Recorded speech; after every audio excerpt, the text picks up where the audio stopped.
Selamat datang di channel saya Natasha Lubis dari Prodi Akuntansi Keuangan Publik. Hari ini saya akan membahas tentang topik permintaan akan jasa audit dan jasa asuransi lainnya.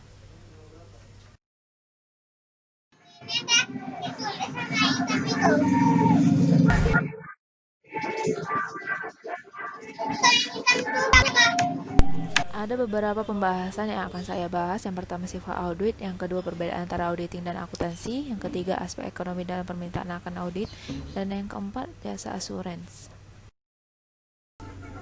Yang pertama kita akan bahas tentang pengertian auditing. Menurut penulis, pengertian auditing adalah pengumpulan dan evaluasi bukti tentang informasi dan kriteria yang telah ditetapkan. Auditing harus dilakukan oleh orang yang kompeten dan independen. Bukti adalah setiap informasi yang digunakan auditor untuk menentukan apakah informasi yang diaudit dinyatakan sesuai dengan kriteria yang telah ditetapkan. Bukti memiliki banyak yang berbeda, termasuk data elektronik dan data lain tentang transaksi, komunikasi tertulis dengan pihak luar, observasi oleh auditor, dan kesaksian lisan pihak yang diaudit. Pembahasan kedua adalah perbedaan antara auditing dan akuntansi.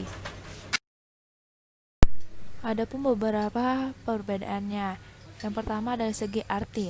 Akuntansi adalah pencatatan secara sistematis dari rekening suatu organisasi dan penyusunan laporan keuangan pada akhir tahun. Sedangkan auditing pemeriksaan atas pembukuan dan laporan keuangan suatu organisasi. Yang kedua, dari segi metode. Akuntansi mengidentifikasi kejadian-kejadian dan kemudian mengukur, mencatat, mengklasifikasi, dan meringkas dalam catatan-catatan akuntansi. Sedangkan auditing memperoleh dan menilai atau mengevaluasi bukti yang berhubungan dengan laporan keuangan yang disusun oleh manajemen. Yang ketiga, dari segi tujuan.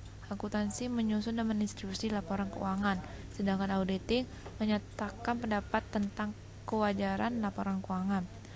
Yang keempat, dari jangka waktu. Akuntansi pencatatan dan transaksi terus-menerus dilakukan hingga manajemen tersebut selesai, sedangkan auditing dilakukan dalam waktu tertentu.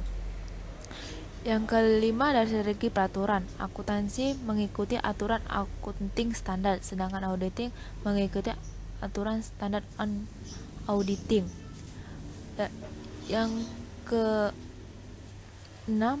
pihak yang melakukan dan bertanggung jawab. Akuntansi akuntan, sedangkan auditing auditor.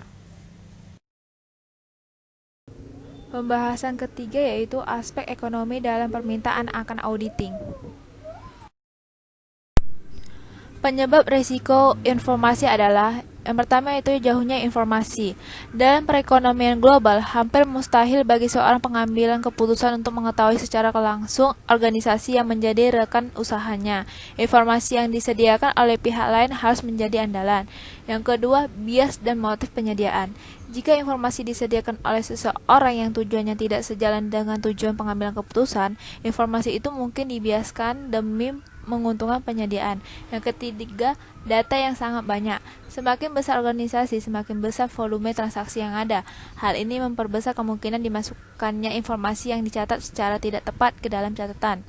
Yang keempat, transaksi pertukaran yang kompleks. Transaksi pertukaran antar organisasi sudah semakin kompleks sehingga sulit dicatat dengan tepat, dan akibat meningkatnya kompleksitas ini menyebabkan standar akuntansi juga semakin kompleks.